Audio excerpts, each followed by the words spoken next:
Δεν το πιστεύω ότι έφυγε. Ναι, τι το ωραίο έχει Αυτή η κακά σχημιφάλαινα.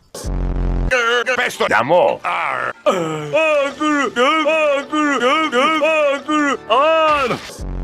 Δηλαδή δεν μπορούμε να πούμε τίποτα κακό για τις γυναίκες. Δεν μπορείτε! Δηλαδή δεν μπορούμε να πούμε ότι... Όσες ανεβάζετε στο TikTok και OnlyFans στο σώμα σας ότι είστε ανώριμες, Δώσ' μου το καπέλο. Είπα δώσ' μου το. Θα μου το δώσεις? πούτσο μαλάκο καριόλο μπαστάρδο καυλοπούτανο γαμιολοπούστη. Το πολύ πολύ να μας βιάσουνε. Κανόνισε ρε τετραγωνά να μας βιάσουνε. Θα βάλω τον Γκάρι να σε γαμίσει. Μια φορά και έναν καιρό ήταν ένας μαύρος και ένας μπάτσος. Ο μαύρος πήγε να συλληφθεί από εκείνον χωρίς λόγο και με το που πήγε να αντισταθεί τον σκότωσε.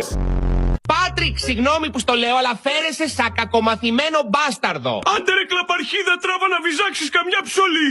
Τράβασε κάνα πουτσολόγο μικροψόλι και άραξε, μη σου γαμίσω την κάθε μια.